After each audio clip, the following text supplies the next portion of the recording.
High বন্ধুরা, এখন আপনাদেরকে দেখাবো ভিভো Y85 কিভাবে ডিসপ্লে পরিবর্তন করবেন। তো আমার দোকানেরই ছোট ভাই আমার কাছে মোবাইলটি দিয়ে বললো যে ডিসপ্লে নষ্ট হয়ে গেছে ভাই, ডিসপ্লেটি চেঞ্জ করে দাও। আমি বলছি আচ্ছা, তোমার ডিসপ্লে চেঞ্জ করে দিচ্ছি। তো আপনারা পুরো ভিডিওটি মনোযোগ সহকারে দেখবেন। তো এই মোবাইলের আইফোনের মতনই নাট আপনারা নাটগুলো খুলে নেবেন এবং সিম দুইটিও খুলে নেবেন।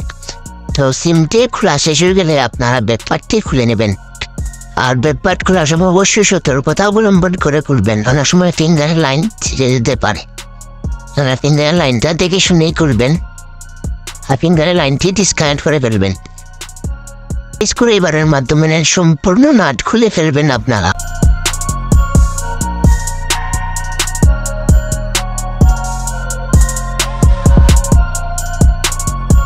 নাট খোলা শেষ হয়ে গেলে আপনারা ব্যাটারি ডিসকানেক্ট করে ফেলবেন এবং ডিসপ্লে রেবনটিও খুলে ফেলবেন। তো ভালো করে হিট দিয়ে দিবেন, কারণ ব্যাটারি খুলতে হলে হিটের প্রয়োজন হয়। আর ভালো করে হিট দিবেন ডিসপ্লে খোলার জন্য, তো সহজে খুলতে পারবেন না। প্রতিনিয়ত আমরা যেটা দিয়ে খুলি সেটা দিয়ে ডিসপ্লে খুলবেন, সতর্কতা অবলম্বন করে খুলবেন। অনেক সময় গ্লাসের ভাঙা টুকরা দিয়ে ঢুকে যেতে পারে। তো ডিসপ্লে খোলা শেষ হয়ে গেলে আপনারা ভালো করে টুইচারের মাধ্যমে আপনারা আটাগুলো রিমুভ করে ফেলবেন। অনেক সময় আটা থাকতে পারে, আটা থাকলে ভালো করে ফিটিং হয় না ডিসপ্লে। তারপরে আপনারা ব্রাশের মাধ্যমে পরিষ্কার করে নেবেন, অনেক ভাঙা গ্লাস থাকতে পারে। তো বাজার থেকে ভালো মানের কোয়ালিটির ডিসপ্লে আনবেন, ক্রাউন ডিসপ্লে ভালো কোয়ালিটি। তো লাগালে কোনো ধরনের সমস্যা করে না। ব্যাটারি কানেক্টার লাগিয়ে ফোনটি চালু করে দেখবেন কোনো ধরনের সমস্যা আছে কিনা না ডিসপ্লেতে। আর যদি সমস্যা থাকে আমরা চেঞ্জ করতে পারবো, কিন্তু ফিটিং করার পর চেঞ্জ করা যায় না, কারণ ডিসপ্লে রিটার্ন নেয় না। আমরা সবাই জানি টেকনিশিয়ান ভাইরা। তো আমরা ভালো করে চেক করে দেখবো কোনো ধরনের সমস্যা আছে কিনা। না সমস্যা থাকলে অবশ্যই চেঞ্জ করে আমরা আনবো আর একটি নতুন।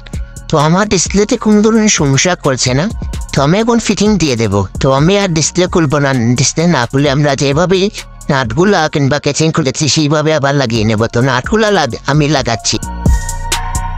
তো লাগানো শেষ হয়ে গেলে নাট আপনারা ফিঙ্গারের লাইনটি কানেক্ট করে ফেলবেন এবং ব্যাকপার্টটিও লাগিয়ে ফেলবেন। আর আপনারা কষ্ট করে হলেও আগে ব্যাকপার্ট সবগুলো লাগিয়ে বাদে আপনারা পরে ডিসপ্লেটি ফিটিং করবেন। তো অনেক সময় ব্যাকপার্ট লাগানোর সময় ডিসপ্লে নষ্ট করে ফেলেন। তো আপনারা সিমটি খুলেছিলেন, তো সিমটি লাগিয়ে নেবেন। তো যে নাটগুলো আছে আইফোনের মতনই, তো নাটগুলো লাগিয়ে নেবেন। আপনারা দুটি নাটই লাগিয়ে নেবেন স্ক্রুড্রাইভারের মাধ্যমে। তো ভালো মানের আটা ব্যবহার করবেন, অনেক সময় আটা ছুটে যেতে পারে। তো ভালো কোয়ালিটি আটা হলে ছুটবে না। 2 দিন পর পর কাস্টমার নিয়েও আসবে না, ডিস্টার্ব করবে না। অনেক সময় কাস্টমারে এসে বলবে কি আটা লাগিয়ে দিলেন, ছুটে যায়।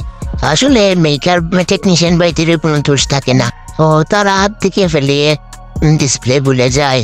তো সেই টেকনিশিয়ান বাইদের বলে ফেলে যে আপনারা কি আটা ব্যবহার করলেন, আটা ছুটে যায়। তো ভালো করে রাবার মারবেন। তো অনেক সময় রাবার মারার সময় ডিসপ্লে দাগ দাগ চলে আসে। আর যেটুকু পারবেন আপনারা সাবধানে ডিসপ্লে লাগাবেন, রাবারও মারবেন ভালো করে। তো আবার লাগানোর পরেই আপনারা ভালো করে চেক করে দেবেন কোনো ধরনের সমস্যা আছে কিনা। না ওগুলো ঠিক থাকলে আপনারা কাস্টমারের কাছে দিয়ে দেবেন। আর এই ভিডিওটি দেখে দিতে আপনাদের ভালো লেগে থাকে অবশ্যই লাইক আর একটি কমেন্ট করে যাবেন।